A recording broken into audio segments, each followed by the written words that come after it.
খবর পড়ছি news studio YouTube চ্যানেলের পক্ষ থেকে। আর প্রতিদিনের বাছাই করা খবরগুলি পেতে আমাদের চ্যানেলটিকে সাবস্ক্রাইব করুন এবং পাশে থাকা বেল আইকনটি প্রেস করুন যাতে সবার আগে ভিডিওটি আপনি দেখতে পারেন।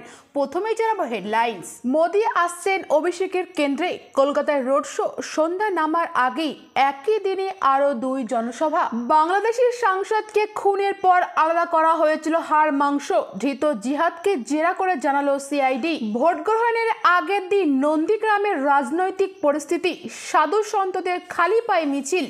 আজ সাগর ও বাসন্তীতে মমতার ভোট প্রচারে জয়নগর ও বারাণসীতে অভিষেক। কেকেআরের সামনে ফাইনালে কারা? বাংলাদেশের সাংসদ খুনের তদন্ত, নিম্নচাপের পরিণতি কি হবে? ঘূর্ণিঝড় রেমালের বাড়ি থেকে দিল্লি বাড়ি লড়াই। ভোট এলেই বারবার খবরে সেই নন্দীগ্রাম, পদ্মবরম ঘাসফুলে উত্তপ্ত তুঙ্গে। সুদীপের প্রচারের প্রশংসায় দারাজ নেত্রী মমতা, ইঙ্গিত এটি শেষ ভোট প্রবীণ নেতার। মঞ্চের শ্রোতা কুণাল। বিপদ আজ করেই ছেলের পিছু পিছু গিয়ে খুন হন মা, ঘটনার বিবরণ, নন্দীগ্রামে নিহত পরিবারের বয়ান। বিজেপির বসিরহাট জেলার সাধারণ সম্পাদক যোগ দিলেন তৃণমূলে। ভোট হিংসার উস্কানির মামলার লালু কল্লার বিরুদ্ধে নন্দীগ্রামের শুভেন্দু সব করাচ্ছেন, দাবি শেখ সুফিয়ানের। হিরণের ডক্টরেট ডিগ্রি ভুয়ো, দাবি তুলে কমিশনের আপ। কাঁথিতে প্রার্থী সৌমেন্দুর হয়ে প্রচারে নামছেন সুকান্ত শুভেন্দু। নন্দীগ্রামের ঘটনার রিপোর্ট চেয়ে পাঠালো নির্বাচন কমিশন। প্রজ্জ্বলকে দেশে ফেরার অনুরোধ জেডিএস নেতা কুমারস্বামী। জ্ঞানব্যাপী মথুরায় মন্দির বানানোর বার্তা হিমন্ত বিশ্ব শর্মার। ভোট মিটলেই বিষ্ণুপ্রসাদের উপরে নামবে কি শাস্তির খাড়া? বিধায়কের ভবিষ্যৎ নিয়ে বঙ্গ বিজেপি দুই মত। ঝাড়গ্রামে 2 ফুলেই ফুটেছে অতীতে, তবে ডুলুং নদীর পাড়ে হাড্ডাহাড্ডি লড়াইয়ের হাতি নিয়েও হাতাহাতি। ইতিহাসের তমলুকে গোলমেলে ভোটের অঙ্ক, অভিজিৎই যাই করুন হার জিত হবে সেই অধিকারী শুভেন্দু। দেশে ফিরে আত্মসমর্পণ করুক যৌন নির্যাতনের অভিযুক্ত পৌত্র প্রজ্জ্বলকে দেবগৌড়ার বার্তা। সংসদ সদস্যের খুনে ধৃতদের জেরা করতে বাংলাদেশে পৌঁছালো সিআইডি দল। কলকাতায় 10 দিন আগে এসেই ঘাঁটি গেড়েছিল অভিযুক্তরা। কোথায় বসে কষা হয়েছিল খুনের ছক? ভাঙড়ে জয়ের লক্ষ্য বেঁধে দিলেন অভিষেক, সায়নীকে জিতিয়ে সংসদে পদ্মকে লেজে গোবরে। চাকরির নামে টাকা দেব তার প্রতিনিধির বিরুদ্ধে সিবিআই তদন্তের দাবিতে মামলা হাইকোর্ট। দিনভর আর কি বিশেষ খবর রয়েছে জানাবো বিস্তারিত। লোকসভা নির্বাচনের ভোট প্রচারের শেষ বেলায় বাংলায় আসতে পারেন প্রধানমন্ত্রী নরেন্দ্র মোদী। ওই সময় একাধিক কর্মসূচি রয়েছে তার। রাজ্যের বিজেপি সূত্রের খবর, তৃণমূলের সর্বভারতীয় সাধারণ সম্পাদক অভিষেক বন্দ্যোপাধ্যায়ের লোকসভা কেন্দ্র ডায়মন্ড হারবারে ভোট প্রচারে যাবেন তিনি। আগামী 1 জুন লোকসভা নির্বাচনের শেষ দফার ভোট গ্রহণ।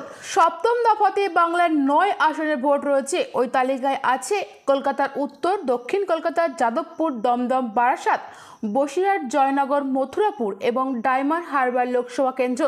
বিজেপি সূত্রের খবর, আগামী 29শে মে ডায়মন্ড হারবারে জনসভা করতে পারেন প্রধানমন্ত্রী নরেন্দ্র মোদী। ডায়মন্ড হারবারের বিধায়ক সাংসদ অভিষেক বন্দ্যোপাধ্যায়কে এবারও প্রার্থী করেছে তৃণমূল। 2014 সাল থেকে এই লোকসভা কেন্দ্রে সাংসদ তিনি। এবার তার বিপক্ষে বিজেপি অভিজিৎ দাস কে প্রার্থী করেছে সিপিএম এর প্রার্থী প্রতীক-উর রহমান। তবে প্রধানমন্ত্রীর সভা কোথায় হবে তা এখনো জানা যায়নি। বিজেপির সূত্রের খবর, ডায়মন্ড হারবারের সভা হলেও জয়নগর এবং মথুরাপুর লোকসভা কেন্দ্রে বিজেপি প্রার্থীদের সমর্থনে সভা করবেন তিনি। তাই মোদীর সভার জায়গা নিয়ে এখনো ভাবনা চিন্তা চলছে বিজেপি অন্দরে। জয়নগর ও মথুরা লোকসভা কেন্দ্রে এবার বিজেপি প্রার্থী 2 অশোক। জয়নগরে অশোক কান্ডারি এবং মথুরাপুরে অশোক পুরকায়েত। ডায়মন্ড হারবারের সভায় তাদের উপস্থিত থাকার কথা। আগামী 30শে মে বিকেল শেষ দফায় 5টায় ভোট প্রচার শেষ হচ্ছে। তার আগেই বাংলার শেষ নির্বাচনী সফর করবেন প্রধানমন্ত্রী নরেন্দ্র মোদী। বিজেপি সূত্রের খবর, আগামী 28শে মে রাজ্যে আসতে পারেন মোদী। সেই দিন জোড়া সভা করার কথা তার। পাশাপাশি কলকাতায় রয়েছে রোড শো। 28 তারিখ দুপুরে বারাসাত লোকসভা কেন্দ্রে জনসভা করার কথা মোদী। তারপর সেখান থেকে সোজা চলে যাবেন যাদবপুরে। বিকালে সেখানেই সভা করবেন তিনি। যাদবপুরের সভার পরেই উত্তর কলকাতায় এক বর্ণাঢ্য শোভাযাত্রার অংশ নেওয়ার কথা প্রধানমন্ত্রীর। ইতিমধ্যেই তার রোড শো কোন পথে যাবে প্রধানমন্ত্রীর দপ্তরের সঙ্গে আলোচনার সাপেক্ষে তা চূড়ান্ত করে ফেলেছে রাজ্যে বিজেপি। শেষ মুহূর্তে কোনো রদবদল না হলে মঙ্গলবার মোদির রোড শো শুরু হবে স্বামী বিবেকানন্দের বাড়ির সামনে থেকে, শেষ হবে শ্যামবাজার পাঁচমাথার মোড়ে নেতাজি মূর্তির পাদদেশে। বিজেপি সূত্রের খবর, ওই দিন বিকেল 5:45 শুরু হওয়ার কথা মোদির রোড শো। কলকাতায় এই প্রথম মোদির রোড শো হবে। 5 বছর আগে 2019 সালের লোকসভা নির্বাচনের সময় রোড শো করেছিল কেন্দ্রীয় স্বরাষ্ট্রমন্ত্রী অমিত শাহ। গন্তব্য ছিল স্বামীজির বাড়ি, সেখান থেকেই এবার মোদির রোড শো শুরু করবে। মোদির রোড শোকে স্মরণীয় করতে কোনো খামতি রাখতে নারাজ রাজ্যের বিজেপির নেতৃত্ব। কর্মসূচি সফল করতে ইতিমধ্যে প্রস্তুতি শুরু হয়ে গিয়েছে পদ্ম শিবিরে। বাংলার ঢাক থেকে আদিবাসী নৃত্য সবই রাখার পরিকল্পনা বিজেপির। সেই সঙ্গে বিভিন্ন মনীষীর ট্যাবলোও থাকবে বলেও কথা আছে। রাজ্যে বিজেপির আশা, এই শোভাযাত্রায় লক্ষাধিক মানুষ যোগ দেবে। বাংলাদেশের সংসদ সদস্য আনোয়ারুল আজিমের খুনের ঘটনায় একজনকে গ্রেপ্তার করল রাজ্য পুলিশের গোয়েন্দা বিভাগ সিআইডি। ধৃতের নাম জিহাদ হাওলাদার। তার বয়স 24 বছর।